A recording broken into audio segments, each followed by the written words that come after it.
नमस्कार. श्री बालमुकुंद लोहिया संस्कृत आणि भारतीय विद्या अध्ययन केंद्र, टिळक महाराष्ट्र विद्यापीठ, पुणे यांनी आयोजित केलेल्या जागतिक वारसा दिनानिमित्तच्या या व्याख्यानात सगळ्यांचे स्वागत आहे. या व्याख्यानासाठी त्यांनी मला निमंत्रण केलं, यासाठी त्यांची मी आभारी आहे. तर आपण आज महाराष्ट्राचा ताम्रपाषाणमधील वारसा म्हणजे आपल्या वारशाची सगळ्यात आद्य सुरुवात जिथून होते त्या काळापासून माहिती घेणार आहोत.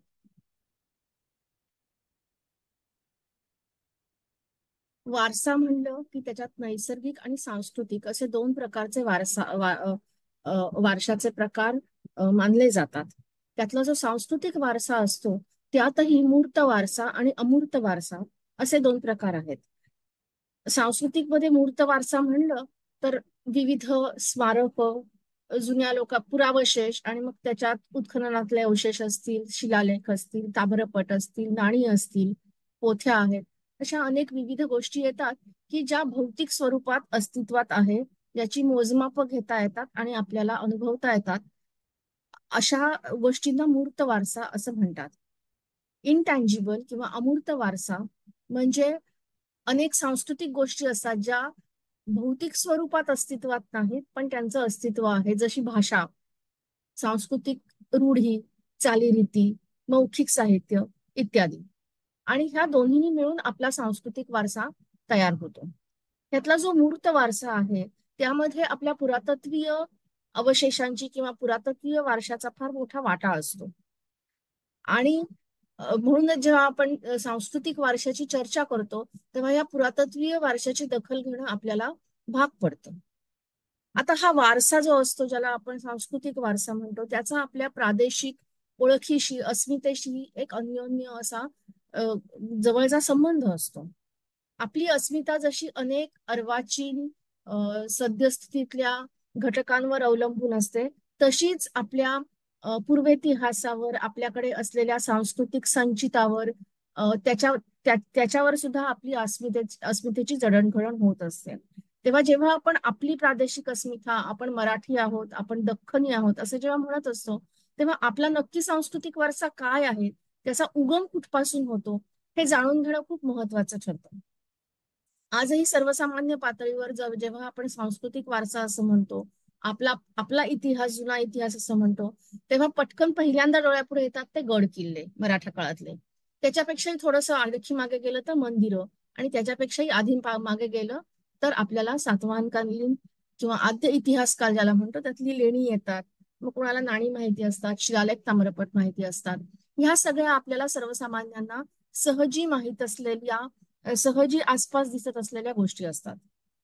पण त्याच्यापेक्षाही मागे जाऊन आपल्या या सगळ्या वसाहतींची सुरुवात कशी झाली, आपल्या मुळातच या प्रादेशिक संस्कृती कशा उदयाला आल्या, दख्खन मधली पहिली प्रादेशिक संस्कृती कधी कुठे उदयाला आली, ती काय होती, आणि त्याचा आपल्याला आपल्या या वारशात काही भाग आहे की नाही, हे आपण आज जाणून घेणार आहोत.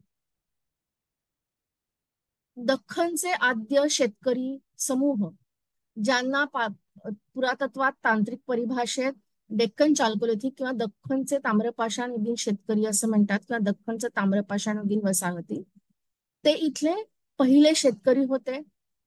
त्याच्या आधी आपण जर बघितलं तर 7 ते 8 लाख वर्षापासून आपल्याला दख्खनचा प्रागितिहास उपलब्ध आहे. जेव्हा माणूस आदिमानवाच्या भटक्या स्वरूपात हिंडत होता, शिकार करत होता, फळं कंदमुळं गोळा करून खात होता, आणि त्याची अशी ही अस्थायी भटकी अशी जीवनशैली होती. प्रागितिहास आणि इतिहास याच्यामध्ये सहसा अनेकांना माहीत नसलेला असा आणखी एक कालखंड आहे. म्हणजे कालखंड माहिती असतो पण त्याचं नाव नक्की माहिती नसतं तांत्रिक परिभाषेतनं. त्याला प्रोटो हिस्ट्री किंवा इतिहास पूर्व काल असं म्हणतात.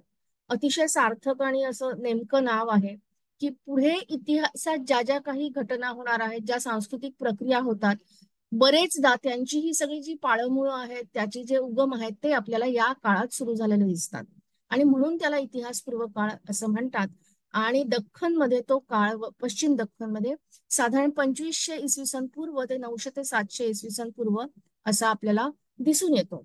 आता इथे पहिल्यांदा स्पष्ट करते, जेव्हा मी महाराष्ट्राचा ताम्रपाषाणयुगीन वारसा असं म्हणणार आहे तेव्हा फक्त पश्चिम दख्खन आणि काही भागात मध्य दख्खनमध्ये मिळणाऱ्या या वसाहती मी ध्यानात घेणार आहे किंवा चर्चा करणार आहे. विदर्भ हा महाराष्ट्राचा एक सांस्कृतिक फार महत्वाचा विभाग आहे. आधुनिक महाराष्ट्र या प्रशासनिक घटकाचा. पण विदर्भाचा सांस्कृतिक कालानुक्रम हा पश्चिम दख्खन पेक्षा थोडा वेगळा आहे. तिथल्या पुरातत्वीय अवशेषांचं स्वरूपही थोडं वेगळं आहे. त्यांना त्या भागातलं प्रादेशिक असं एक ताम्रपाषाणयुगीन आपल्याला संस्कृती माहीत आहे, जी पुढे महापाषाणीय लोहयुगात परिवर्तित होते. तेव्हा आत्तापुरतं या व्याख्यानापुरता आपण तो भाग ध्यानात घेणार नाही आहोत. आपला सर्व जो भाग चर्चा जी आहे ती पश्चिम दख्खनमध्ये मिळणाऱ्या वसाहतींवर आधारित आहे. तसंच कोकणमध्ये, कोकण पट्ट्यात आपल्याला या वसाहती मिळालेल्या नाहीत. कोकण पट्ट्यात सातवाहनांच्या आधी जी काही पुरातत्वीय अवशेष आहेत त्यामध्ये आपल्याला नेमका हा ताम्रपाषाणयुगीन अवशेष आहे किंवा ही वसाहत आहे असं सांगणं फार अवघड आहे. तेव्हा आपण मुख्यतः पश्चिम दख्खन या पठारावर मिळणाऱ्या वसाहतींवर लक्ष केंद्रित करणार आहोत. आता ह्या ज्या दख्खनच्या ताम्रपाषाणयुगीन वसाहती आहेत त्यांचा पहिल्यांदा शोध 1947 साली लागला आणि गेले 75-77 वर्ष सतत सातत्याने आणि सलग संशोधन याच्यावर होत राहिलं आहे. आणि त्यामुळे आपल्याला बरीचशी माहिती किंवा विदा ज्याला म्हणतो आपण तो उपलब्ध आहे. त्याची व्याप्ती बघितल्यास या वसाहतींची असं लक्षात येईल की पूर्ण पश्चिम दख्खनचं पठार आणि उत्तर कर्नाटकातला काही भाग इथे त्यांच्या या वसाहती आपल्याला सापडतात. आणि विशेषतः तापी, गोदावरी, भीमा, महाराष्ट्रातली कृष्णेचं खोरं आणि त्याच्यामधले जे प्रदेश आहेत ज्याला भूशास्त्रीय परिभाषेत इंटरफ्लुव्ज असं म्हणतात, तिथे ह्या वसाहती मोठ्या प्रमाणावर सापडलेल्या आहेत. सुमारे 150 ते 200 वसाहती आज आपल्याला ज्ञात आहेत. बहुतेक सगळ्या वसाहती खूप छोट्या छोट्या ग्रामीण स्वरूपाच्या आहेत. आणि त्याच्यातल्या महत्वाच्या जी काही वसाहती आहेत ज्यांची उत्खननं झालेली आहेत आणि ज्याच्यातनं आपल्याला आजचा प्रमुख विदा मिळालेला आहे ती म्हणजे इनामगाव शिरूरपाशी एक वसाहत मिळालेली होती आहे. दुसरी म्हणजे दायमाबाद, पुणतांबा हे प्रवरेच्या काठी पुणतांब्यापाशी ही मोठी एक पांढर आहे. दख्खनच्या ताम्रपाषाणयुगीन वसाहतींमधली सगळ्यात मोठी वसाहत होती महत्वाची. धुळ्यात तापी नदीच्या किनाऱ्यावर प्रकाश म्हणून एक संस्थळ आहे आणि वाळकी म्हणून आजच्या रांजणगाव आहे गणपतीचं, त्याच्या जवळ एक इनामगावची शेती करण्यासाठी वापरत असलेली एक हंगामी वस्ती छोटीशी मिळालेली आहे. पण ह्याचं संपूर्ण उत्खनन झालेलं आहे. त्यामुळे या 4 महत्वाच्या उत्खननांमधून आपल्याला जो विदा मिळतो आणि त्याचबरोबर बाकीच्या छोट्या छोट्या अनेक उत्खननांमधून सांस्कृतिक कालानुक्रम कळतो, बाकीच्या काही गोष्टी कळतात, यावर आपलं विश्लेषण आधारित आहे. आता ह्या नकाशामध्ये आपण बघू शकता की महाराष्ट्राचा नकाशा आहे. यात सगळ्याच्या सगळ्या वसाहती दाखवल्यात असं माझं म्हणणं नाहीये, पण एक साधारण अंदाज यायला तापी नदीच्या खोऱ्यात सगळ्यात जास्त म्हणजे 103 वसाहती सापडलेल्या आहेत. गोदावरीमध्ये ज्या वसाहती आहेत तापीमध्ये खूप जवळजवळ बसलेल्या अशा वसाहती आहेत तापीच्या, विशेषतः दक्षिणेकडच्या त्यांच्या उपनद्यांमध्ये. आणि नेवासा, दायमाबाद, नाशिक, आपेगाव अशा विविध ठिकाणी गोदावरीमध्ये सुद्धा या वसाहती मिळाल्या आहेत. इनामगाव आणि वाळकी ह्या इथे वरती चांदोली म्हणून आणखी एक वसाहत आहे, भीमेच्या खोऱ्यातल्या महत्वाच्या वसाहती. आणि इथे तुम्ही बघाल तर उत्तर कर्नाटकात इंडी तालुका, विजापूर जिल्हा इथे काही वसाहती आपल्याला 1960च्या दशकापासून ज्ञात आहेत. सगळ्यात खालची जी वसाहत आहे दक्षिणेकडची ती गुलबर्गा जिल्ह्यात आहे. उडचण म्हणून एक छोटंसं गाव आहे तिथे मिळालेली आहे. कृष्णेच्या खोऱ्यात कराडमध्ये सुद्धा ताम्रपाषाणयुगीन वसाहतीचे अवशेष मिळाले होते आणि काही थोड्याफार साईट्स किंवा वसाहती ज्ञात आहेत. ही जी आहेत ती प्रमुख उत्खनित स्थळं आहेत. तेव्हा असं लक्षात येईल की 15 एक साईट्सवर किंवा 15 एक संस्थळांवर उत्खनन झालेलं आहे. आणि अजूनही सिंधू संस्कृतीच्या बाहेरची जी काही इतिहासपूर्व ताम्रपाषाणयुगीन प्रादेशिक संस्कृती आहेत त्यामध्ये सर्वात जास्त उत्तम विश्लेषण झालेल्या काही ज्या सगळ्यात जास्त प्रादेशिक संस्कृती आहेत त्यामध्ये दख्खनच्या ताम्रपाषाणयुगीन संस्कृतीचं स्थान खूप त्या यादीत वरती आहे. जेव्हा आपण या संस्कृतींकडे बघतो तेव्हा असं लक्षात येतं की आपण त्यांची एक थोडक्यात माहिती घेऊयात आणि त्याच्यानंतर त्यातनं आपल्याला वारसा या दृष्टीने आपल्याला काय विश्लेषण करता येईल ते बघूयात. त्याच्यासाठी मी अगदी संक्षिप्तात त्याच्याबद्दल माहिती देतेय. दख्खनचं ताम्रपाषाणयुगीन जवळजवळ 1500 ते 1600 वर्ष चालतं, असं आपल्याला त्याच्या कालमापनाच्या तारखा बघितल्यावर कळतं.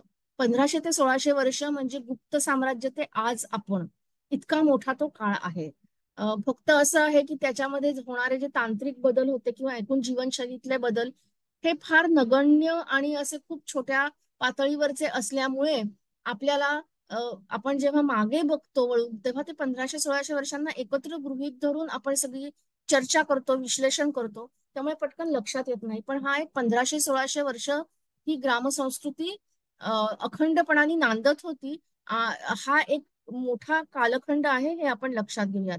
त्याचे 4 सांस्कृतिक टप्पे मानले गेलेले आहेत. हे टप्पे संपूर्णतया पुरावशेषांच्या बदलत्या शैलीवर आधारित आहेत, विशेषतः त्यांच्या बदलत्या मातीच्या भांड्यांच्या शैलींवर, किंवा ज्याला इंग्लिशमध्ये फॅशन्स ऑफ टेबलवेअर म्हणता येईल, अशा पद्धतीच्या भांड्यांच्या शैलींवर आधारित आहेत.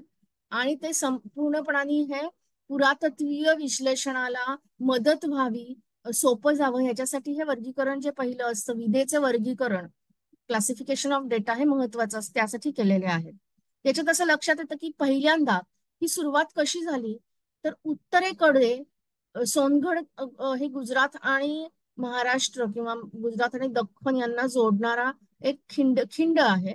आणि आता ती गुजरात आणि महाराष्ट्राच्या सीमेवर आहे असं आपण म्हणूयात. पण ह्या सगळ्या आधुनिक सीमा आहेत. मुळात तापी नदीच्या खालच्या प्रवाहामध्ये गुजरात महाराष्ट्र हा सगळा एकच प्रदेश आहे. तेव्हा त्या उत्तर सिंधू संस्कृतीच्या ज्या काही वसाहती, ताम्रपाषाणयुगीन वसाहती गुजरातमध्ये आपल्याही आधी होत्या, त्यांच्याकडून हे शेती करण्याचं तंत्रज्ञान खानदेश मधल्या काही मानवी समूहांनी शिकून घेतलं असावं, असं ऐकून उपलब्ध पुराव्यावरून आपल्याला कळतं. आणि आपल्याला असं लक्षात येतं की ही जी सावळदा म्हणून हा जो कालखंड आहे, की जिथे एका विशिष्ट पद्धतीची खापरं आपल्याला त्या वसाहतींमध्ये मिळतात, ह्या सगळ्यात आद्य कालखंडाच्या वसाहती आहेत, त्या फक्त आणि फक्त तापी नदीच्या खोऱ्यातच सापडतात. छोटी छोटीशी गावं आहेत, हंगामी शेती करणारी गावं आहेत. हंगामी शेती आणि शिकार ह्याच्यावर अवलंबून असणारी गावं अशी दिसतात. कवठे म्हणून त्यांची जे संस्थळ आहे त्याच्यावर आपल्याला हे लक्षात येतं. आणि अजूनही त्यांना मोठी मोठी घरं करणं व्यवस्थित माहीत नाही. सुरुवातीच्या काळात 2-3च महत्वाची पिकं घेतात. बाजरी आहे आणि मला वाटतं कुळीथ सापडलेलं आहे तिथे. आणि त्याच्यानंतर मात्र ह्या वसाहती आणि एक खाली प्रवरेच्या काठावर दायमाबाद आहे, तिथेही आपल्याला ही आद्य कालखंडाची वसाहत मिळालेली आहे. त्याच्यानंतर एक रोचक गोष्ट होते, ती म्हणजे उत्तर सिंधू संस्कृतीचे काही गट, मानवी समूह हे गुजरात मधून आता हा तो दळणावळणाचा मार्ग आधीपासूनच आहे हे आपल्या लक्षात आलेलं आहे, ते तिथून खाली दख्खन मध्ये राहायला येतात. कसं आपल्याला माहितीये, तर अचानक आपल्याला उत्तर सिंधू, गुजरात मधल्या उत्तर सिंधू संस्कृतीशी नातं सांगणारी किंवा तशीच खापरं मिळायला लागतात वसाहतींमध्ये. अतिशय उत्तम भाजण्याची, म्हणजे ह्याच्या आधीची जी आहेत ती अतिशय ओबडधोबड खरबरीत, आता कुठे नवी मातीची भांडी करायला शिकतायत, कुंभारकाम शिकतायत, नुकतंच सुरू झालंय, अजून त्याच्यात तज्ञता यायची, अशा पद्धतीची खापरं आधीच्या कालखंडात मिळतात. आणि अचानक आपल्याला अतिशय सुरेख, अतिशय उच्च प्रतीची बांधणी असलेली, घडण असलेली, भाजलेली खापरं मिळायला लागतात. आणि ती उत्तर सिंधू संस्कृतीची आहेत. त्याचबरोबर आपल्याला काही उत्तर सिंधू संस्कृतीशी नातं सांगणारे पुरावशेष मिळतात. त्याच्यात हरप्पन मुद्रा आहेत, सिंधू संस्कृतीची ग्राफिटी असलेल्या मुद्रा आहेत. त्याच्यानंतर काही त्यांच्या ठराविक जी खापरं आहेत त्यांचे तुकडे आहेत, परफोरेटेड जार सारखे. लापिस लाजुली किंवा लाजवर्दी हा जो सिंधू संस्कृतीसाठी अत्यंत महत्वाचा उपरत्न किंवा दगड होता निळ्या रंगाचा, तो मिळतो. इत्यादी इत्यादी गोष्टी आपल्याला मिळतात. आणि एक काही काळानंतर ती लोक दायमाबादला येऊन जी राहिलेली आपल्याला सापडतात, तिथे त्यांची अगदी व्यवस्थितच तपशीलवार नोंदणी झाली आहे वसाहतीची, ती आपल्याकडे मिसळून जातात. आणि मग पुढे हा प्रवाह तसा चालू राहतो. ही उत्तर सिंधू संस्कृतीची जी वसाहती आहेत, ती लोक येऊन राहिलेत, त्याही वसाहती फक्त आणि फक्त तापीच्या खोऱ्यात आणि दायमाबाद इथे त्याचे अवशेष मिळालेले आहेत. आणि मग माळवा कालखंड सुरू होतो. तेव्हा माळवा ह्या मध्य प्रदेशातल्या भागातून, जिथे आधीच ताम्रपाषाणयुगीन वसाहती अस्तित्वात होत्या, तिथनं परत एकदा देवाणघेवाणीच्या स्वरूपात शेतीचं तंत्रज्ञान आलं असं मानलं जातं उपलब्ध पुराव्यावरून. आणि मग या कालखंडात मात्र गोदावरीच्या दक्षिणेला भीमेकडे सुद्धा आणि बाकीच्या सगळ्या पश्चिम दख्खनमध्ये सगळीकडे वसाहती उदयाला येतात. त्याच वसाहती त्याच्या पुढचा कालखंड ज्याला जोरवे असं म्हणतो आपण, तो आहे. आणि हा माळव्यातूनच जेव्हा तुमची असं लक्षात येतं की जी मातीची भांडी आहे, कुंभार काम आहे, ती आणखी तज्ञता प्राप्त होते. अतिशय सुरेख अशी खापरं आपल्याला मिळायला लागतात. आणि त्या खापरांना जोरवे कालखंड असं नाव आहे. अनेकांनी जोरवे संस्कृती हे नाव ऐकलंही असेल, कारण जोरवे हे पहिलं गाव होतं जेव्हा जिथे दख्खनच्या ताम्रपाषाणयुगीन वसाहतींचा पुरावा आपल्याला मिळाला. ते पहिलं उत्खनन आहे आणि म्हणून त्याला जोरवे संस्कृती असं नाव दिलेलं आहे. पण आता सगळ्या पुराव्यांचा साकल्याने विचार करता असं लक्षात येतं की हा एक त्यातला कालखंड आहे. आणि जोरवेमध्ये सुद्धा दोन भाग आहेत, एक म्हणजे आदी जोरवे आणि दुसरं म्हणजे उत्तर जोरवे. आदी जोरवे आणि माळवा ह्या वसाहती आपल्याला सगळीकडे सगळ्या चारही नद्यांच्या खोऱ्यांमध्ये त्यांच्या मधल्या भागांमध्ये मिळत राहतात. उत्तर जोरवे मात्र थोडासा वेगळा कालखंड आहे. काय होतं, 1000 इसवी सन पूर्वच्या आसपास अचानक तापी आणि गोदावरी खोऱ्यातल्या या वसाहती उजाड व्हायला लागतात. आणि मग हे का, हे बरेच दशक लक्षात येत नव्हतं. त्याचं उत्तर मिळालं शिरूर जवळच्या इनामगावच्या उत्खननामध्ये. तिथे पहिल्यांदा उत्तर जोरवे कालखंड तपशीलवार अभ्यासता आला, मिळायला लागला. ही खापरं आधी कर्नाटकच्या उत्तर कर्नाटकच्या साईट्स मधून किंवा वसाहतींमधून सर्वेक्षणातून माहिती होती, पण ती नक्की कुठल्या कालखंडातली हे फक्त सर्वेक्षणच असल्यामुळे ती फक्त गोळा केलेली खापरं आहेत वरच्या पांढरीवरनं, त्यामुळे त्याचं नक्की स्थान माहित नव्हतं कालानुक्रमातलं. ते इनामगावमध्ये असं कळलं आपल्याला की हा जो अंतकाळ आहे त्याच्यामध्ये अचानक लोकांच्या जगण्यातला तणाव वाढलेला दिसतो आपल्याला.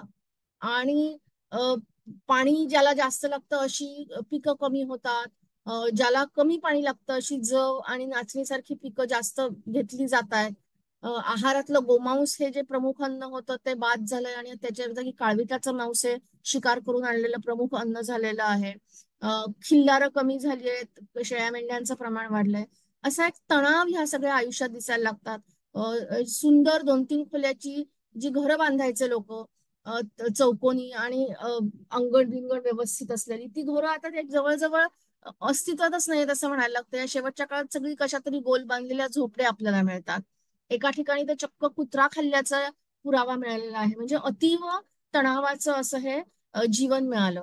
आणि मग त्याचा कसा आपण अर्थ लावायचा, तर संशोधकांनी असं गृहीतक मांडलं की हे जे आपल्याला पर्यावरणीय पुरावे राजस्थान मधून उपलब्ध आहेत आणि आता तर आपल्याला लोणारच्या तळ्यातनं पण मिळालेले उपलब्ध आहेत, ते असं दाखवतात की 1000 इसवी सन पूर्वच्या आसपास वातावरणात शुष्कता आली, वारंवार दुष्काळ पडू लागले असावेत. आणि वारंवार दुष्काळ पडायला लागल्यावर सगळे जे छोटे छोटे समाज आहेत, छोटे छोटे समूह आहेत, आता हे दोन नागरीकरणांच्या मधले समूह आहेत, यांच्या आसपास कुठलंही शहर नाही किंवा वरती अशी कुठलीही एकत्रित प्रशासकीय यंत्रणा नाही की जी त्यांना मदत करेल. मग अशा कालखंडात काय करतील लोक, तर ते जगायला बाहेर पडतात. आपण बनगरवाडी या आपला मराठी साहित्यातली जी अभिजात कादंबरी आहे त्यात सुद्धा त्याचा शेवट असाच होतो की बनगरवाडीतले सगळेच लोक दुष्काळ आला म्हणून जगायला बाहेर पडतात. ते आजही होतं, तर ते त्या काळात झालं हे काही नवल नाही. आणि मग संशोधकांनी असं गृहीतक मांडलं की हे जे स्थायी शेतकरी जीवन जगत होते ते सगळेच समूह परत एकदा पुढच्या 400-500 वर्षांसाठी म्हणून अस्थायी भटके पशुपालन किंवा गुराखी अशा पद्धतीने वावरत असणार. आणि म्हणून त्यांच्या वसाहतींचा माग आपल्याला लागत नाही, कारण ते एका ठिकाणी थांबतच नाहीयेत काही काळापेक्षा जास्त. आणि अशा पद्धतीने उत्तर जोरवेचं त्याला इंटरप्रिटेशन म्हणतो किंवा अनुमानं काढली गेलेली आहेत. आणि मग साधारण 700 BC नंतर किंवा 700 इसवी सन पूर्व नंतर 907 ते 700च्या मध्ये त्याच्यानंतर जवळजवळ 3ऱ्या शतकापर्यंत आपल्याला कुठलीही वसाहत मिळत नाही. एक मोठा एक कालखंड असा आहे की जिथे आपल्याला तसे म्हणावे असे ठोस पुरावे अजूनपर्यंत मिळालेले नाहीत.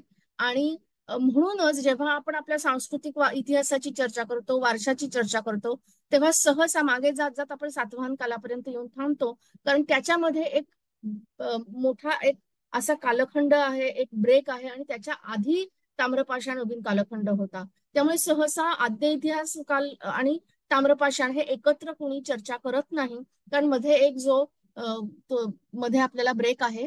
त्याच्यामुळे आपल्याला असं आपला एक समज झालेला आहे की ते जी काही संस्कृती लयाला गेली ती लयाला गेली. आपला वारसा सुरू होतो तो आद्य ऐतिहासिक कालापासून. तर आज आपण ते माहिती घेणार आहोत. आता थोडक्यातच आपण फक्त त्यांची काही पुरावशेषांचे चित्र बघूयात.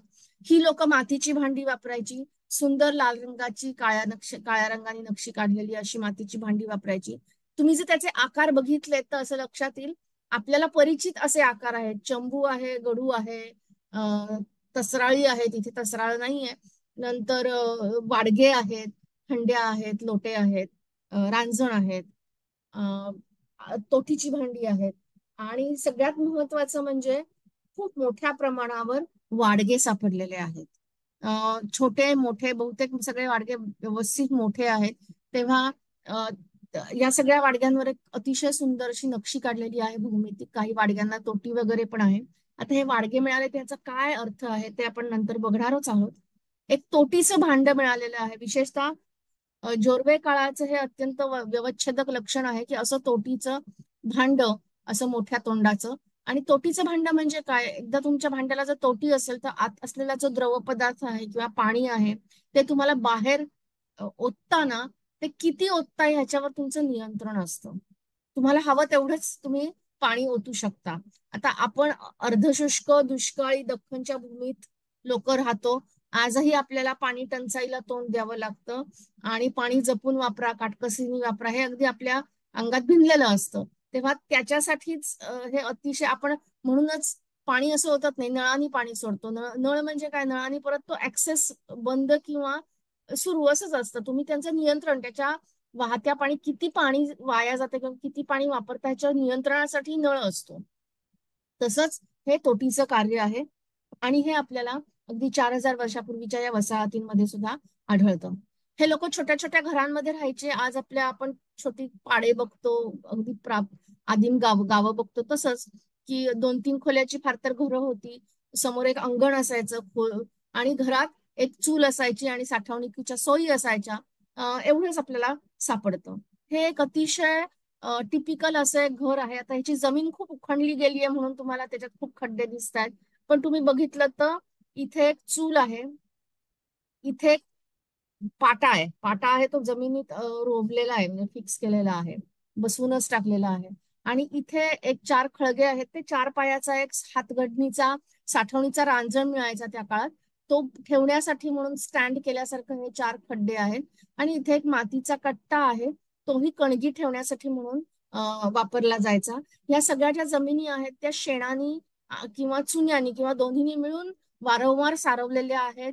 परत परत एक उखडून घेऊन परत व्यवस्थित नीट केलेल्या आहेत. म्हणजे एकेका घरात 9 वेळा 10 वेळा ती जमीन परत एकदा केली आणि सारवली असेही पुरावे मिळालेले आहेत. अतिशय काळजीपूर्वक ही घरांची व्यवस्था ठेवली जात होती. हे आपल्याला उत्तर जोरवे काळखंडातलं घर आहे. तुम्हाला लक्षात येईल की आता गोल सुद्धा तो कसा तरी गोल आहे. आणि ह्या घरात एक चूल आहे कशी बशी केलेली. साठवणीचे फारसे सोयी दिसत नाहीयेत. आणि एक वरवंटातला पाटा आहे. वरवंटा काही नाही, वरवंटा म्हणजे गोलदगड असायचा. आणि ह्याला होगिराचा आकार असं म्हणतात, सॅडल कोन असं म्हणतात. हा अतिशय टिपिकल, आपण आता जो दक्षिण भारतीय रगडा असतो तशा पद्धतीचा हा पाटा आहे. आणि इथे मध्ये एक दफन दिसतंय. ही सगळी दफनं सुरुवातीपासूनच वसाहतीमध्येच घराखाली, अंगणाखाली, घरांच्या मध्ये अशी करायची, ज्याला इंट्राम्युरल बरियल्स असं म्हणतात. आणि इथे हे दफन सुद्धा कसं तरी केलेलं आहे. तर जगण्यातला जो स्ट्रेस आहे, कुठेही आता आधीच्या ह्याच्या जितक्या साठवणीच्या सोयी आहेत त्या इथे नाहीच आहेत. तशा काही सोयी फक्त आणि फक्त, आता हे 4 दगड आहेत पण इथे रांजण ठेवणं तर शक्य नाहीये कारण इथे मध्ये चूल पण आलेली आहे. आणि एकच फक्त वरवंटा पाटा आपल्याला इथे दिसतोय. ही अशी घरं पूर्वीची दिसत असत. त्यांचं जे जीवनशैलीचं माहिती घेतली तर आपल्या असं लक्षात येतं की ही छोटी छोटी गावं होती, ग्रामीण वसाहती होत्या आणि त्या उपजीविकेपुरतच करून खायच्या. म्हणजे ज्याला सरप्लस असं म्हणतो किंवा वरकड उत्पादन करून त्यातून संपत्ती निर्माण करणं, ही जी एक प्रक्रिया आहे की ज्याच्यामुळेच शहरीकरण शेवटी शक्य होतं, ते आपल्याला इथे दिसत नाही. आता ह्या सबसिस्टन्स इकॉनॉमी मध्ये सुद्धा आपण नंतर बघणार आहोत, शेती, पशुपालन शिकार, फळं कंदमुळं गोळा करणं, मासेमारी इत्यादी उपायांचा अवलंब होत होता. ते सोडून ह्यांचे आपापसात बरेच संबंध होते प्रादेशिक पातळीवर. देवाणघेवाणीचे संबंध होते. त्या काळी काही नियंत्रित व्यापार असा काही नव्हता, चलन नव्हतं, नंतर नाणी नव्हती किंवा बाकी काहीच नव्हतं. तेव्हा पैसा ही संकल्पनाच नव्हती. त्यामुळे देवाणघेवाणीचा व्यापार होता आणि प्रादेशिक अंतर्गत आणि प्रादेशिक बाहेर असाही तो अशीही ती देवाणघेवाण होती. त्याविषयी आपण नंतर बघणार आहोत. त्यांना काही बेसिक कारागिरी माहिती होत्या, म्हणजे कुंभारकाम, मणिकाम, लोणारी होता. लोणारी म्हणजे चुना करणारा. नंतर हे सगळे होते स्पेशलाइज किंवा काही तज्ञ लोकांनाच करता यायचं. पण दगडाची हत्यारं करणं हे मात्र सगळ्या घराघरांमध्ये चालायचं. आणि तांबट होता सगळ्यात महत्वाचं. आपण ताम्र पाषाण युगाबद्दल बोलतोय तेव्हा तांबटही होता. या काही मूल गरजेच्या ज्या काही कला आहेत किंवा कारागिरीचं काम आहे ते त्यांना तंत्रज्ञान अवगत होतं. ही लोक जरी ही आता छोटी छोटी गावं म्हणतोय तरी आजच्यासारखी ही गावं दिसायला जरी असली तरी त्यांच्या अंतर्गत सामाजिक रचना मात्र आपल्यापेक्षा खूप वेगळी होती. त्यांना ट्रायबल किंवा कुल आणि कुटुंब ह्याच्या चौकटीत जगणारी अशी ही माणसं होती किंवा असे समूह होते असं म्हणायला लागेल. त्यांच्यामध्ये कुठलीही श्रेणीबद्ध किंवा उच्च नीचता किंवा विषमता नव्हती असं आपल्याला उपलब्ध पुरावा सांगतो. फरक असतात घरांमध्ये, म्हणजे डिफरन्स बिटवीन काय म्हणतात त्याला, इनइक्वालिटी आणि व्हेरिएबिलिटी किंवा व्हेरिएशन असे दोन इंग्लिशमध्ये शब्द वापरतात. तसं आहे. इनइक्वालिटी किंवा विषमता इथे अस्तित्वात नव्हती असं आपल्याला दिसतं. त्यांना जे मी मुद्दामच धर्म शब्द वापरला नाहीये, बिलीफ सिस्टीम असं म्हणते. कारण कुठलाही ज्याला आपण धर्म म्हणतो, कुठलाही नाही, धर्म किंवा रिलीजन हे दोन्ही शब्दांचे जे अर्थ आहेत अनुस्यूत, त्यातला कुठलाही प्रकार आपल्याला इथे दिसत नाही. अत्यंत आदिम पातळीवरची ही जे काही लोकांचे विश्वास असतात, श्रद्धा असतात, त्या श्रद्धा संस्था तशा पद्धतीचे आहेत. निश्चितच त्यांच्याही काही देवता असणार, त्यांच्या मिथक कथा असणार, त्याचे काही चुटपुटते पुरावे आपल्याला सापडलेत. पण त्याचा अर्थ लावण्यासाठी आपल्याकडे इतर साधन नसल्यामुळे ते आपल्यासाठी कायमच हरवलेले आहेत. आणि ही जी सगळी गावं होती ती चिफडम म्हणून, ज्याला अँथ्रोपॉलॉजीमध्ये एक आपण जेव्हा सत्तेची सत्तेचे प्रकार बघतो त्यात असतं, त्याला त्याला मराठीत नायकशाही असं म्हणता येईल. म्हणजे एका गावात किंवा वसाहतीत एक कोणीतरी प्रमुख, आज पूर्वी कसा पाटील असायचा आपल्याकडे तसा एक असणं, आणि गावाच्या कल्याणाचे निर्णय किंवा जे काही सार्वजनिक कामं असतात, मग ते सार्वजनिक बांधकाम असो, थोडंफार जे काही शेतीचं वरकड उत्पादन असेलच त्याचं पुनर्वाटप असो, किंवा काही गावातली भांडणं असो, गावाची सुरक्षा असो, असे जे काही छोटे छोटे मुद्दे असतात त्याची काळजी घेण्यासाठी तुम्हाला एक कोणीतरी, सगळं नियंत्रित करण्यासाठी एक कोणीतरी वरती बसणं आवश्यक असतं. तर त्याला तो जो प्रधान असतो किंवा पाटील असतो तसा एक कोणीतरी इथे मुख्य असणार असेही माहिती सांगणारे आपल्याला पुरावे उपलब्ध झालेले आहेत. तेव्हा ही छोटी छोटी आदिम व कुल आणि कुटुंबाच्या चौकटीत जगणारी छोटीशी गावं आहेत हे आता आपल्या लक्षात आलेलं आहे.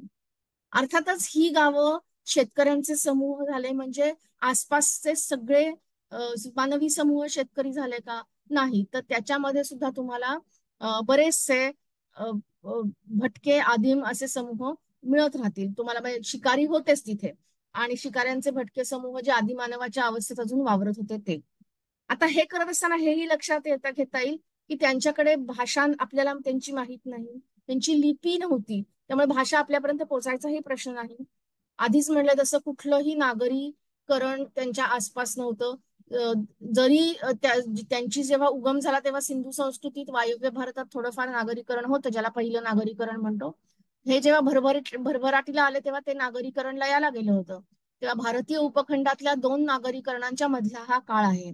लोह तंत्रज्ञान अवगत नव्हतं आणि आपल्याला जो धर्म माहिती आहे त्यातला कुठल्याही धर्ममताशी यांचा काहीही संबंध नव्हता. हे इनामगावचं एक प्रारूप डेक्कन कॉलेजच्या संग्रहालयामध्ये केलेलं आहे की कशी घरं होती आणि कसं साधारण होतं बांधकाम. आणि तुमच्या असं लक्षात येईल शेवटी शेवटी सगळी अशी गोल घरं आहेत आणि त्याच्या आधी व्यवस्थित स्थायी अशी चौकोनी घरं होती. त्यांच्या आपण हे हे मुद्दे आधीच घेतलेले आहेत की त्यांचं जी उगम आहे तो त्याची जी कृषी तंत्र आहे ते आपले शेतीचं तंत्र ते गुजरातकडनं आणि नंतर काही काळाने माळवाकडनं आलं, माळव्यातून. आणि त्यांचा जो शेवट आहे किंवा डिक्लाइन म्हणतो, लय म्हणतो, तो त्यांचा जीवनशैलीत एक मोठा बदल झाला आणि त्यामुळे त्यांनी स्थायी जीवनशैली सोडली, असं गृहीतक आपण सध्या मांडतोय. मग आता हे सगळं बघताना यातला काय वारसा नक्की आपला आहे? तर माझ्या मते दोन प्रकारचा वारसा आहे. पुरातत्वीय वारसा म्हणला की सहसा सगळ्यांना फक्त आणि फक्त मूर्त वारसा दिसतो. पण आज आपण थोडासा अमूर्त वारसा त्यातनं आपल्यापर्यंत पोहोचलाय का याचा शोध घेणार आहोत.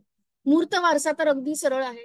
एक म्हणजे उत्खनित किंवा उत्खनित न झालेल्या सुद्धा, पण ह्या ज्या वसाहती आहेत, वसाहतींचे अवशेष आहेत, ते आपल्यासाठी अत्यंत महत्वाचा वारसा आहेत. आपले आद्य शेतकरी, आपली पाळंमुळं या वसाहतींमध्ये इतिहासाची आहेत. त्यामुळे त्या वसाहती त्या स्वतःच एक मूर्त वारशाचा भाग ठरतात. त्यातनं जे उत्खनन करून आणलेले पुरावशेष आहेत, जे संग्रहालयांमध्ये ठेवलेले आहेत, तेही याच वर्षाचा भाग आहे. आणि त्या सगळ्याचं नोंदणी म्हणजे विविध उत्खननांचे अहवाल, सर्वेक्षणांचे अहवाल, या सगळ्या पुरावशेषांची नोंदणी हाही महत्वाचा वारसा आहे. कारण आजच्या युगामध्ये जेव्हा खूप विस्तार म्हणजे झपाट्याने विस्तार होतोय वसाहतींचा, नव्या नव्या जमिनी लागवडीखाली आणल्या जातात आणि पुरावशेषांसाठी आजच्या लोकांना तुम्ही जगू नका असं म्हणता येत नाही, तेव्हा हे अतिशय वेगाने हे पुरावे नष्ट होत आहेत सगळीकडेच. तर त्यामध्ये पुरावे नष्ट झाले तरी ते पुरावे तिथे होते याची माहिती सुद्धा आपल्यासाठी महत्वाची आहे आणि म्हणून ही नोंदणी आणि हे अहवाल सुद्धा या वारशाचा एक भाग ठरतात.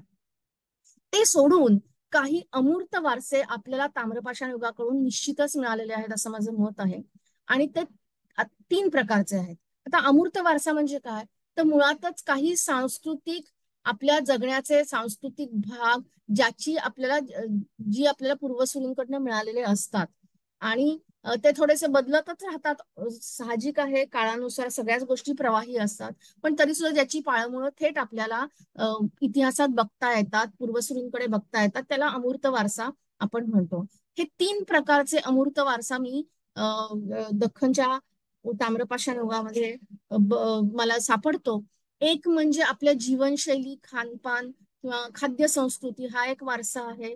आणि दुसरं म्हणजे आपली जी एकूणच काटकसरीची जीवनशैली आहे, सगळं जपून वापरायची, त्याचाही वारसा मला कुठेतरी इथे दिसतो.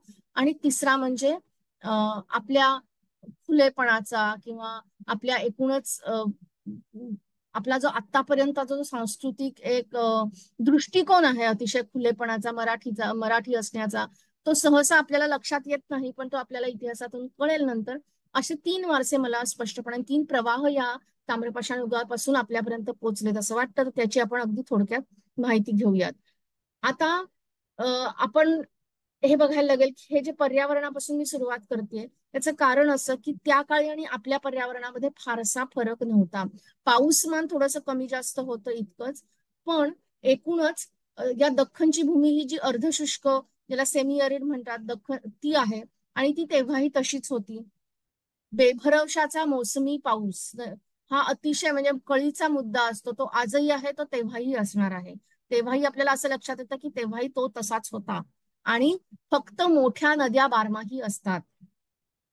आपल्याकडचे सगळीकडे फक्त भीमा, कृष्णा, तापी, गोदावरी, सीना, थोड्या प्रमाणात नीरा आणि तापीच्या काही दक्षिणेकडच्या ज्या उपनद्या आहेत त्या, ह्या सगळ्या सोडल्या तर बाकी सगळे नदी नाले ओहोळ आपल्याकडे कोरडे ठाक असतात.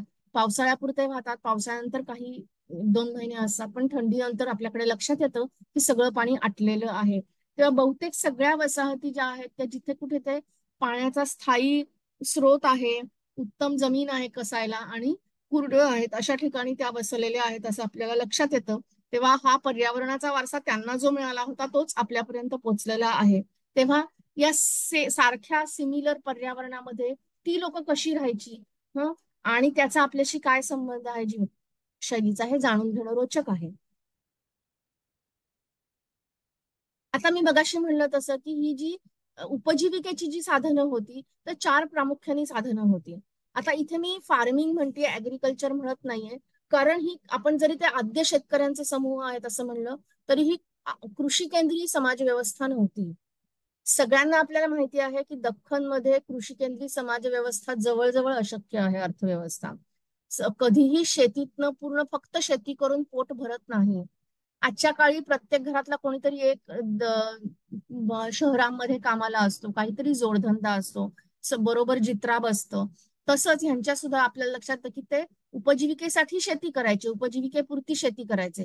त्यांच्याकडे लोखंडी नांगर नव्हता, तेव्हा आपल्यासारखी आजच्यासारखी अगदी खूप खोलवर जमीन नांगरलीये, कुळवलीये असं काही नाहीये.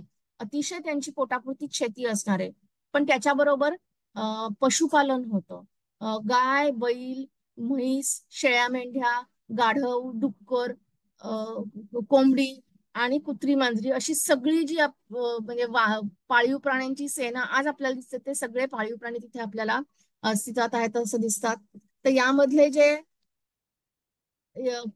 गाय, बैल, म्हैस वगैरे आहेत ते अ, अ, बरेचसे प्राणी हे जे दुधासाठी किंवा डेअरी प्रॉडक्ट्स म्हणतो त्याच्यासाठी उपलब्ध आहेत. त्यांचं मांस खाल्लं जात होतं, त्यांच्या चामड्याचे अनेक उपयोग असतात. हाडांपासून शस्त्र हत्यारं तयार होतात, शस्त्र तयार होतात, असे अनेक उपयोग प्राण्यांचे असतात. कुत्रा आणि मांजर सांगायला नको, मांजर हे शेतकऱ्यांचा मित्र आहे कारण ते उंदीर खातं आणि धान्याचं संरक्षण करतं. आणि कुत्रा आहे is a very loyal keeper. त्यामुळे ही सगळे प्राणी आपल्याला इथे आढळतात असं दिसतं.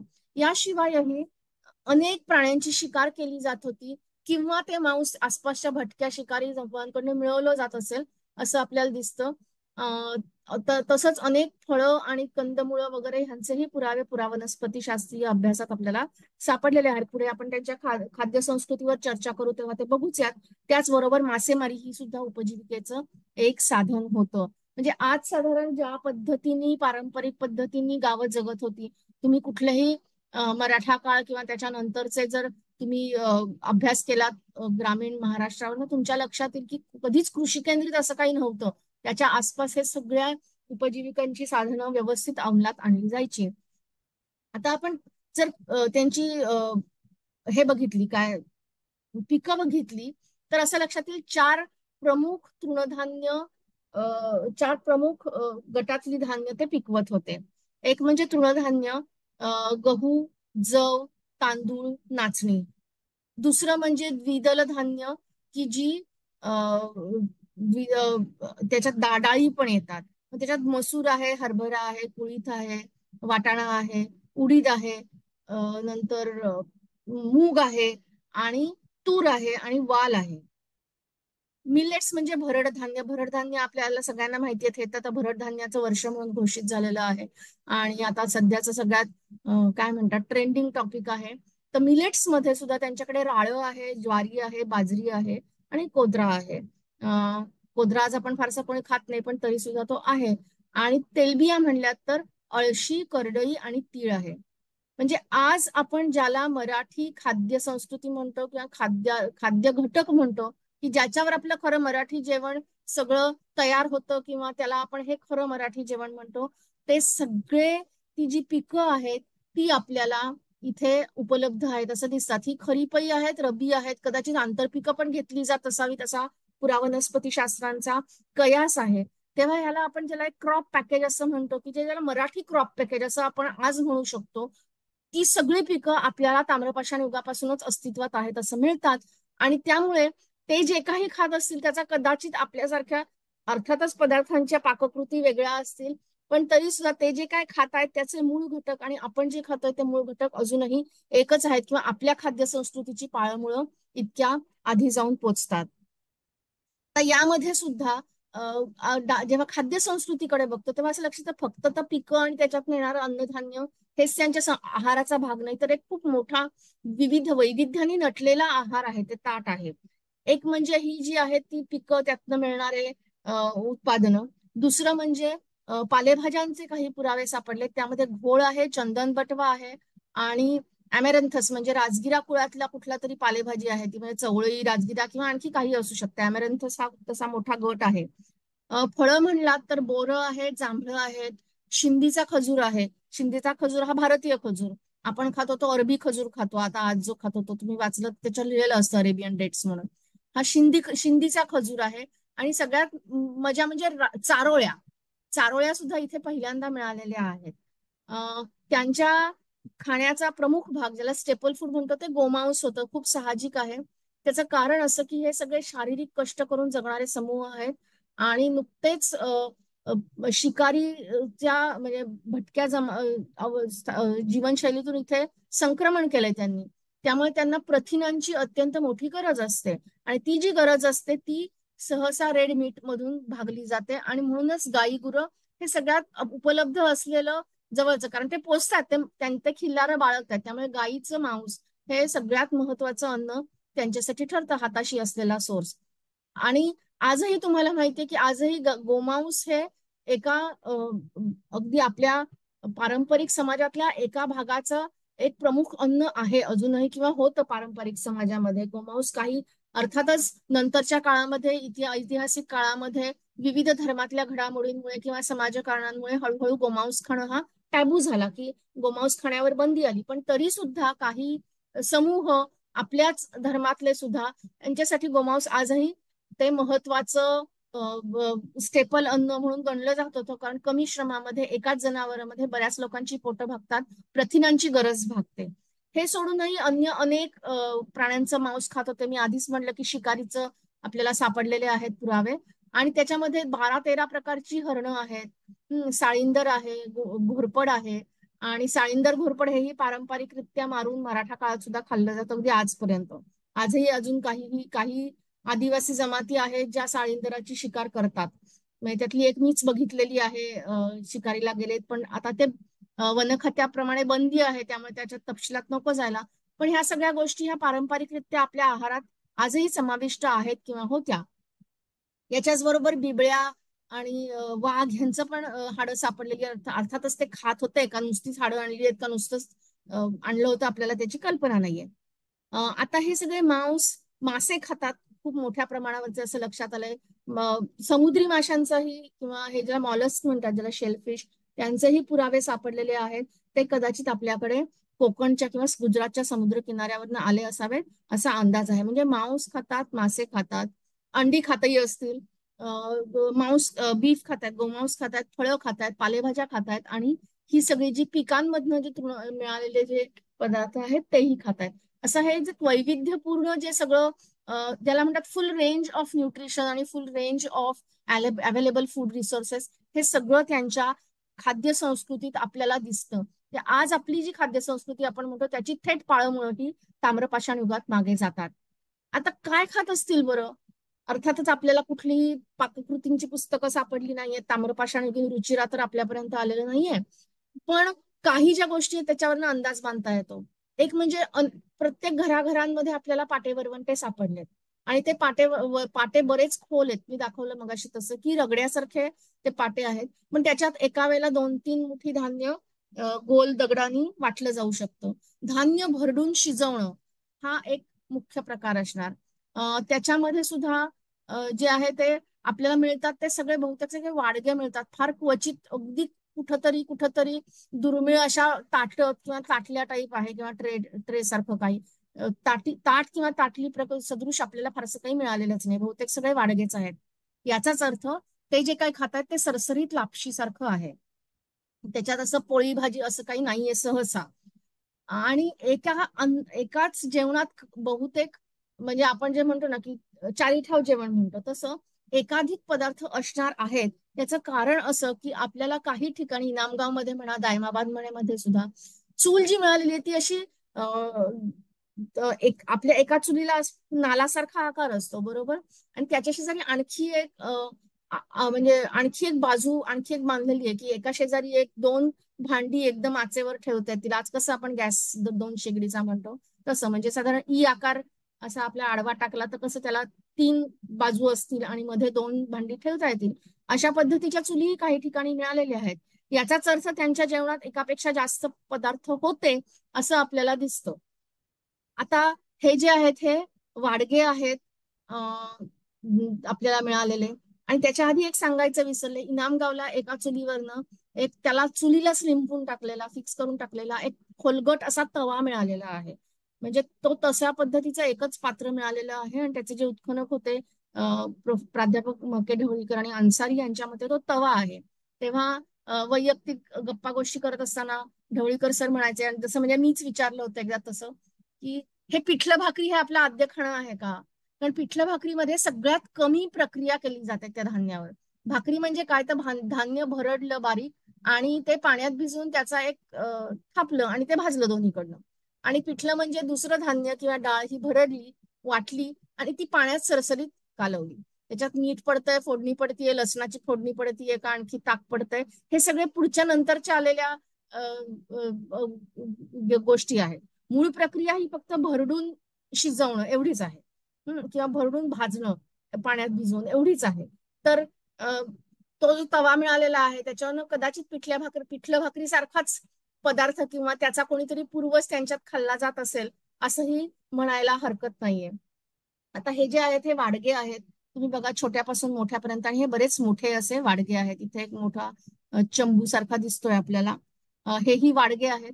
आता तुमच्या लक्षात येईल, जवळजवळ 10-15 सेंटीमीटर व्यासाचे हे मोठे मोठे वाडगे आहेत. म्हणजे आजची 3 माणसाची कोशिंबीर केली, 3-4 माणसाची भाजी काढून ठेवली तर त्याला आपण ज्या जशा पद्धतीचे वाडगे वापरतो तसे मोठे वाडगे हे दिसत आहेत. आता ते जेवताना प्रत्येक जण एक वेगळा वाडगा घेत होता, 4 जण एकत्र जेवत होती, हे हे तपशील आपल्याला कधीच कळणार नाहीयेत. पण बहुतेक सगळे वाडगे हे याच सरासरी आकाराचे आहेत. हे पाटे वरवंटे आहेत. वरवंटे नाहीयेत इथे, पाटेच आहेत. एका भीमेकाठच्या वसाहतीतून मी हे नोंदणी केलेले आहेत. छायाचित्र काढून जवळजवळ 5-6 पाटे मला तिथे सापडले होते. आणि हा बरीच वर्ष, बऱ्याच पिढ्या वापरात असणारे, कारण किती वापरून वापरून खोल गेला आहे हो आपल्याला दिसतोय. तर ही झाली आपली खाद्य संस्कृती. आणि त्यांची जी ओके त्यांचे जी तंत्रज्ञान होतं, तर आपल्या ज्या आत्ता सुद्धा पारंपरिक जे तंत्रज्ञान आहे त्याची मुळं आपल्याला तिथे सापडतातच. ते तांब गाळणं असो, कुंभार काम असो, लोणारी काम असो, पाथरकाम, पाथरवटाचं काम असो. पण त्याच्यापेक्षा सुद्धा मी ते फक्त इथे काय म्हणतात नोंदणी केलेली आहे. सगळ्यात महत्वाचं म्हणजे त्यांची साठवणुकीचं तंत्रज्ञान आपल्यासाठी फार महत्वाचं आहे, कारण ते आपल्यापर्यंत पोचलेलं आहे. हे जे आहे ते कुंभाराच्या भट्ट्यात इथे मिळालेल्या आहेत, अतिशय शास्त्रशुद्ध पद्धतीने केलेल्या. तिथे 700 ते 800 सेंटीग्रेड तापमान त्यांना तयार करून ते त्याचं नियंत्रण करता येत होतं आणि अतिशय उत्तम खापरं बनवता येत होती. मातीची भांडी आजही म्हणजे त्यात वापरता येईल अशा पद्धतीने ते केलेलं आहे. ही तांब गाळायची मूस आहे आणि त्याच्याबरोबर ते उचलण्यासाठीचा चिमटा आहे. हे तांब्र किंवा ब्रॉन्झ मधनं तयार केलेल्या प्राण्यांचे रथ आहेत. त्याला दायमाबाद ब्रॉन्झेस म्हणतात. त्यातले 2च दाखवलेत, आणखी 2 आहेत, एक गेंडा आहे आणि एक म्हैस आहे. आणि त्याला सगळ्याला चाकं होती बहुतेक. पण ते त्या तत्कालीन अर्थातच हे तंत्रज्ञान कदाचित उत्तर हरप्पा, उत्तर सिंधू संस्कृतीच्या लोकांच्या प्रभावाने आलं असेल असंही मानलं जातं. आणि मग आपण येऊया साठवणुकीच्या तंत्राकडे. आणि तुम्ही जर बघितलं तर हे मी परत एकदा आपण पाहिलेलं छायाचित्र दाखवतेय. त्याचं कारण असं, मी इथे म्हटलं एक मातीचा कट्टा आहे आणि त्याच्यात तो मिळत होता. आणि पहिल्यांदा उत्खनकांना हे कळत नव्हतं की हे नक्की काय आहे, कारण तो फोडला तर त्यात वाळू होती फक्त, आणखी काही नव्हतं. आता एकाच घरात रांजण ठेवायला आहे, नंतर बाहेर हे जे आहेत म्हणजे मोठ्या हातगडणीचे रांजण आहेत, 4 पायांचे रांजण आहेत. आणि हे कट्टे हे सगळं एकेका घरात मिळत होतं. म्हणजे एकाच घरात साठवणुकीच्या 3-4 पद्धती होत्या. आता हा कट्टा नक्की कशासाठी वापरायचा हे त्यांना कळत नव्हतं. पण इनामगाव घोड नदीवर आहे आणि त्या घोड नदीच्या पल्ल्याड वांगदरी म्हणून एक गाव आहे. तिथे त्यांना ते कट्टे अजूनही असेच बांधले जातात असं लक्षात आलं. आणि चौकशी अंती असं कळलं की ह्या कट्ट्यांवर धान्याच्या कणग्या ठेवतात आणि कट्ट्यात वाळू बरोबर बोरीबाभळीचे काटे असतात. बोरीबाभळीचे काटे बघितले असतील तर 2-2, 3-3 इंच मोठे लांब असतात. ते कशासाठी, तर खालनं उंदरांनी पोखरून किंवा घुशींनी पोखरून अन्नाची नासाडी करू नये म्हणून धान्याची. म्हणजे उपलब्ध संसाधनांमध्ये आपलं आयुष्य सुकर करण्यासाठी आपण जे काही करतो त्याला तंत्रज्ञान म्हणायचं असतं. तंत्रज्ञान म्हणजे यंत्र, मोठे मोठे कारखाने, मोठी मोठी धरणं, संगणक, आंतरजाल, हे सगळं नाहीये फक्त. तर तंत्रज्ञान सुरूच होतं इथपासून की त्यांच्याकडे जी उपलब्ध आहेत संसाधनं त्यातनं त्यांनी त्यांचं आयुष्य सुकर करण्याची पद्धत शोधून काढली. आणि ते इतकं प्रभावी आहे की सलग 3 ते 4 हजार वर्ष त्या भागात ते तंत्रज्ञान अजूनही चालू होतं किंवा आहे. आणि हे 1980च्या दशकात काढलेला हा फोटो आहे. तेव्हा आता कदाचित बाकीच्या सगळ्यात ते वापरत नसतील, पण आधुनिक काळापर्यंत पोहोचलेलं 4,000 वर्ष पोहोचलेलं हे तंत्रज्ञान आहे. याचा अर्थ हे लोक इनामगावच्या लोकांचे वंशज होते वगैरे असं नाही, पण ते तंत्रज्ञान, त्याचा वापर इतका महत्वाचा होता की ते दख्खनच्या या भागात ते ज्ञान आहे ते चालू राहिलं. परत रिइन्व्हेंट न होता ते तसंच्या तसं आपल्यापर्यंत पोचलं. आणि हे जे काही साठवणुकीचं तंत्रज्ञान आपण म्हणतो, आता हे एक पेव सारखं आहे. ह्याला पीट ड्वेलिंग म्हणलंय कारण ते एका काळी घरासारखं वापरत जात असावं असाही उत्खनकांचा समज आहे. पण असे ज्याला पीठ सायलो म्हणतात, की पेव ज्याला आपण म्हणतो, की जमिनीत खड्डा करून धान्य भरून ठेवायचं, किंवा आता आपल्याकडे हळद भरतात, सांगलीमध्ये हळदीची पेवं असतात, ते सगळं त्यांनी तशा पद्धतीने साठवायचं. ते 4 ते 5 प्रकारे साठवणुकीच्या ह्या ज्या अ, रचना आहेत किंवा साठवणुकीच्या पद्धती आहेत त्या आपल्याला इथे एका छोट्याशा ग्रामसंस्कृतीमध्ये सुद्धा आढळतात. साहजिक आहे, आज सुद्धा जिथे आपण पाणी सुद्धा साठवतो, धान्य रोजची भरलेली असतात, किराणा भरलेला असतो. म्हणजे आता गेली काही एक दशकामध्ये महिन्याचा किराणा आणायचा ही थोडीफार पद्धत आली. नाही तर आपल्याकडे पारंपरिक पद्धत आहे वर्षाचं धान्य भरून ठेवायचं. पाणी जसं येईल तसं घरात भरून ठेवलेलं असलंच पाहिजे. का? तर आपण अत्यंत बेभरवशी आणि दुष्काळ पीडित प्रदेशात राहतो. आपण तिथली तो संस्कृती आहे. त्यामुळे हे जे काही आहे हे आपल्याला तिथपासून आलंय. काटकसर, पाण्याची काटकसर आणि साधेपणाने राहणं. म्हणजे मी गमतीने म्हणते, आपल्या जे गुणसूत्रात आले ते ताम्रपाषाण युगापासूनच आलेलं आहे. कारण तिथपासूनच आपल्याला बाकी काही नाही मिळत. आपल्याला तिथल्या ज्या प्रधानाचं घर आहे ते फार मोठं सजवलेलं आहे, त्यांनी फार काही मोठी संपत्ती गोळा केली असं दिसत नाही. पण साठवणुकीच्या सोयी मात्र प्रत्येक घरात दिसतात. त्यांचा सगळा जो भरच आहे तो आहे ते संसाधनं काटेकोरपणाने वापरून साठवून आपलं जगणं सुकर करणं आहे. आणि तोच वारसा आपल्यापर्यंत आलेला आहे. अजूनही आता पाण्याचं आपल्याकडे साठवणूक होते, आपल्याकडे धरणातनं पाण्याचं रेशनिंग होतं.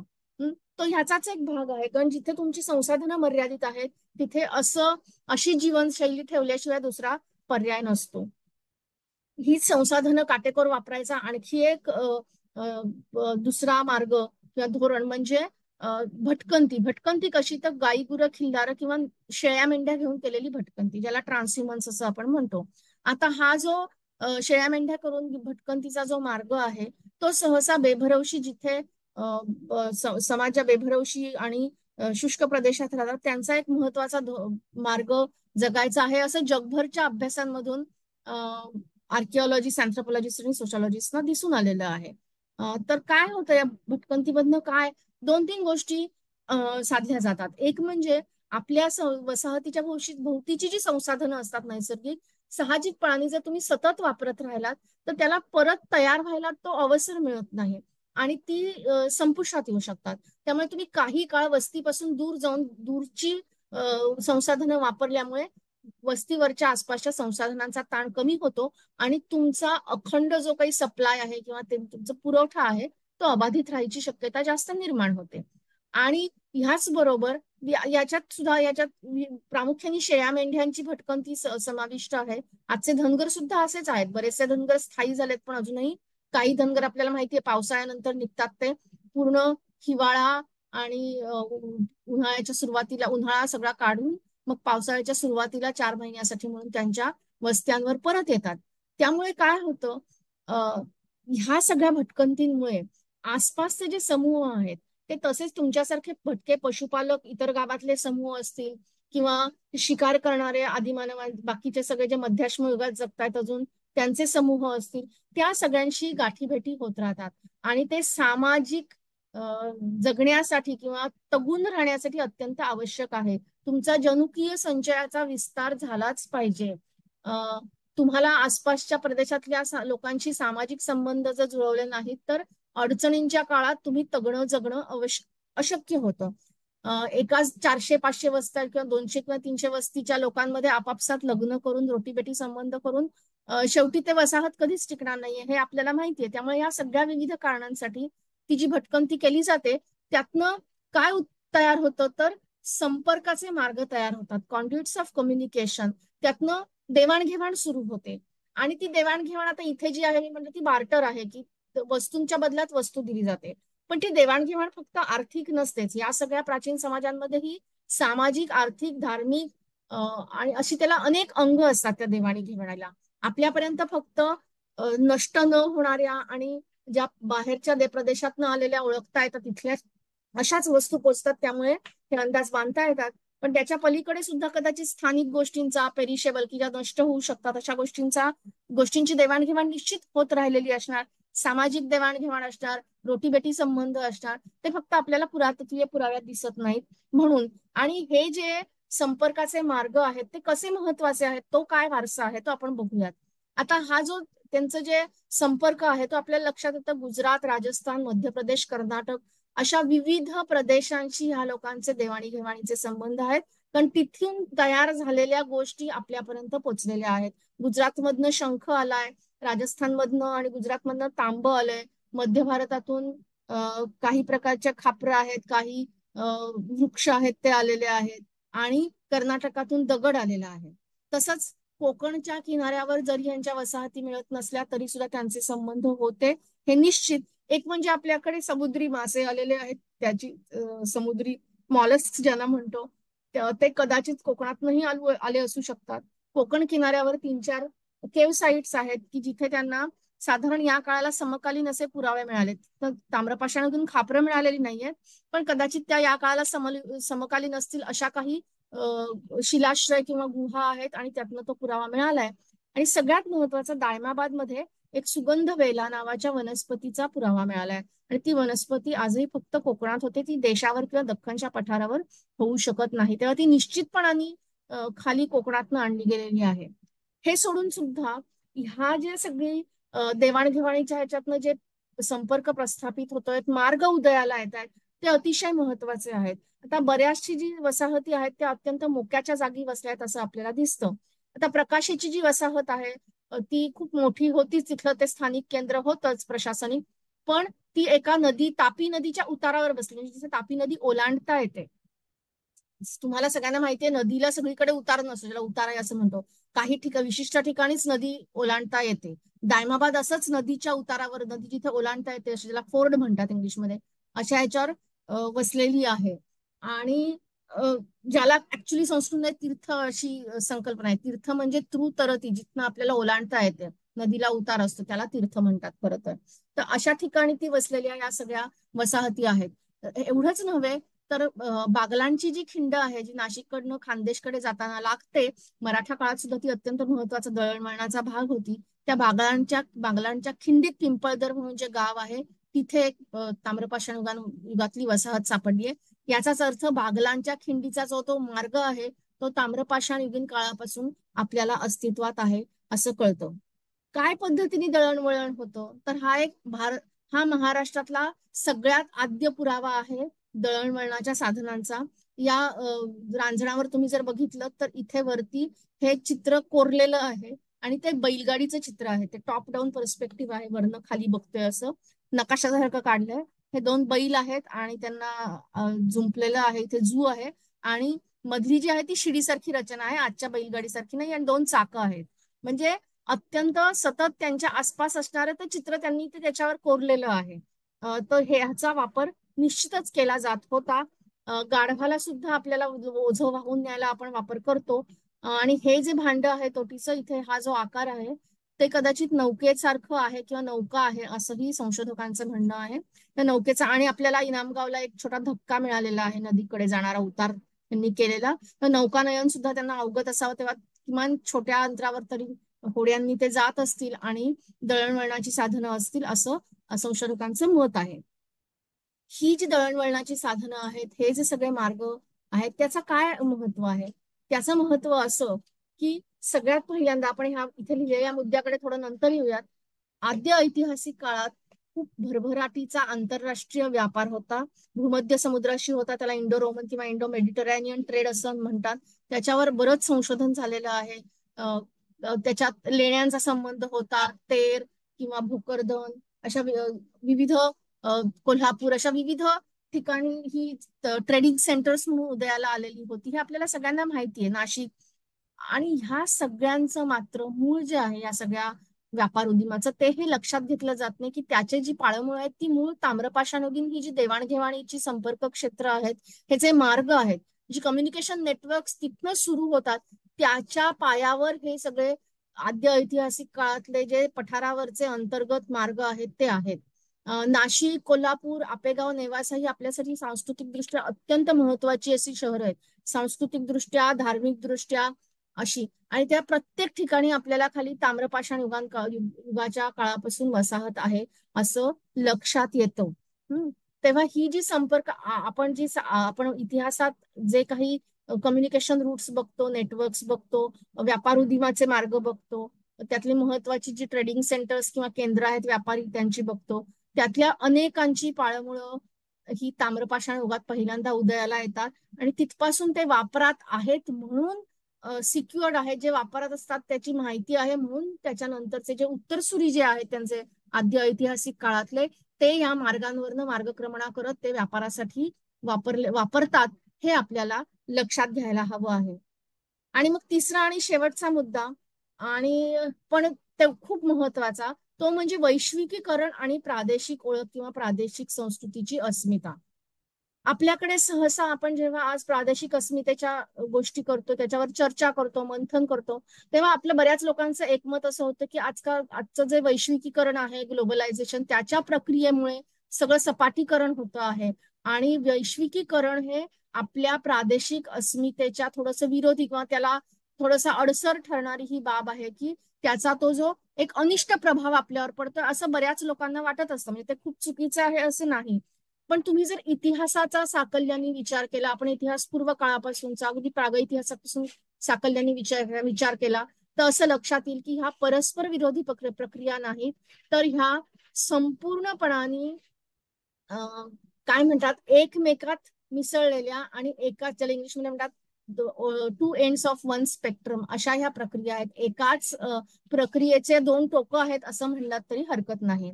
कारण ताम्रपाषाण युगीन संस्कृती तयार होण्यात, त्याला आकार देण्यात या बाहेरच्या घटकांचा फार मोठा समावेश आहे. कसा तो आपण बघूच यात.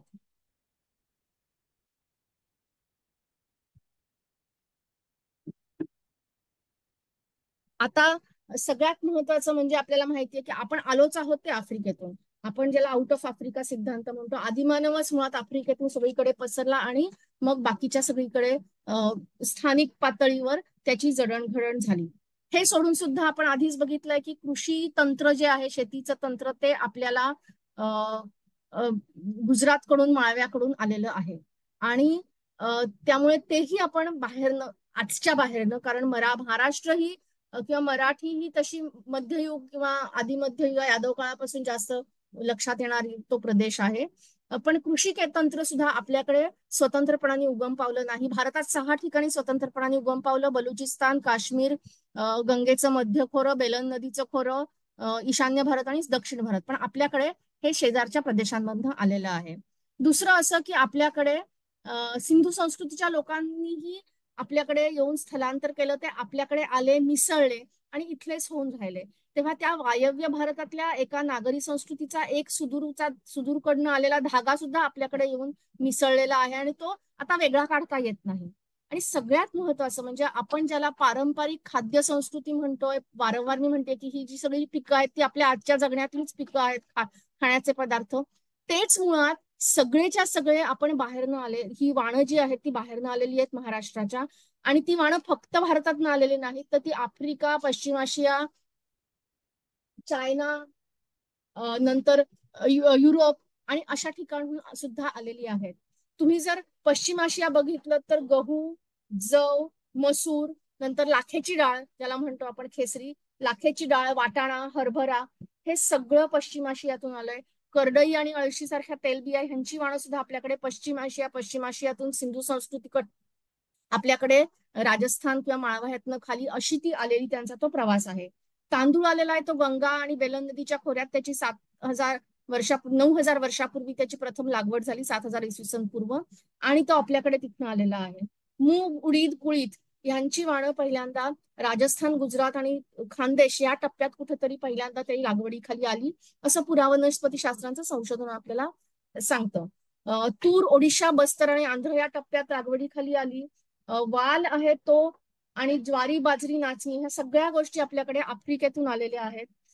कांगणी किंवा राळं जे आपण म्हणतो ते चीन किंवा आग्नेय युरोप मधनं आपल्याकडे आलेलं असणार आहे.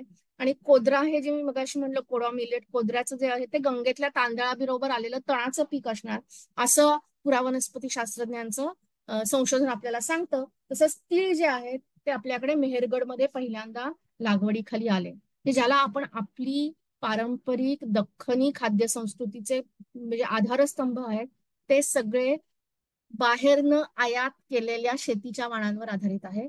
त्यांना आपण आपलं बनवलं, आपल्या जीवनशैलीत सामावून घेतलं आणि त्यांच्या पायावर आपण आपली जीवनशैली तयार केली. हं? हे एकूण तेव्हा हे जे वैश्विकीकरण आहे, वैश्विकीकरणातून उत्पन्न झालेली ही आपली प्रादेशिक संस्कृती आहे. आणि फक्त आपलीच नाही, तर भारतातल्या सगळ्याच संस्कृती थोड्याफार फरकाने अशाच आहेत. तेव्हा जर तुम्हाला आपल्याला शेवटी हा वारसा आपला नक्की काय म्हणायचं असेल, तर एवढंच सांगता येईल की आपल्या सांस्कृतिक आणि प्रादेशिक मराठी किंवा पश्चिम दख्खनी, मी दख्खनी म्हणते, दख्खनी अस्मितेची जी पायाभरणी आहे ती मूळ सुरू होते ही ताम्रपाषाण युगापासून सुरू होते. आणि त्याची जी सुरू होते त्याचे आधारस्तंभ जे आहेत ते मात्र विविधतेने वैविध्य असलेल्या सांस्कृतिक चालीरीती किंवा वैविध्य आहे त्यांच्या सांस्कृतिक ह्याच्यातनं बाहेरनं स्थलांतर होत आहेत, बाहेरनं तंत्रज्ञान येत आहेत, ती आपण सामावून घेतोय, त्याला आपण आपलं म्हणतो आहे. आणि अतिशय खुल्या दिलाने आपण आपलं म्हणतो आहे. कुठेही क्लोज्ड किंवा बंद संस्कृती अशी नाहीये. आणि ह्या सगळ्या बाहेरनं घेतलेल्या विविध सांस्कृतिक चालीरीतींवर किंवा विविध तंत्रज्ञानांवर आधारित आपण ही संस्कृती तयार केली आणि त्यांनी आपल्या आजच्या प्रादेशिक अस्मितेची पायाभरणी केलेली आहे. तेव्हा वैश्विकीकरण विरुद्ध प्रादेशिक अस्मिता असं तरी माझ्या दृष्टीने नाहीये. एकमेकांशी अत्यंत काय म्हणतात जवळचा संबंध असलेल्या ह्या दोन प्रक्रिया आहेत. त्यातनं काय चांगलं आणि काय वाईट घ्यायचं हे तारतम्य आपल्याकडे असलं पाहिजे. आणि मला असं वाटतं म्हणूनच ताम्रपाषाण युगीन वारसा आपल्याला सगळ्यांना लक्षात ठेवला पाहिजे की आपण जेव्हा दख्खनी आहोत म्हणतो, मराठी आहोत म्हणतो, तेव्हा आपली ही सगळी जी अस्मिता आहे, आपली जीवनशैली आहे, ती या वैश्विकीकरणाच्या प्रक्रियेतून उद्भवलेल्या सांस्कृतिक प्रक्रियांची परिणती आहे. आणि हे बोलून मी आजचं आपलं हे भाषण संपवते. आणि परत एकदा मला इथे बोलावलं आणि या विषयावर काही विचार व्यक्त करण्याची संधी दिली, तुम्ही सगळ्यांनी ऐकून घेतलं, त्यासाठी मी सगळ्या संबंधितांचे आभार मानते. जागतिक वारसा दिनाच्या परत एकदा तुम्हा सर्वांना शुभेच्छा आणि आजच्यासाठी मी इथे थांबते.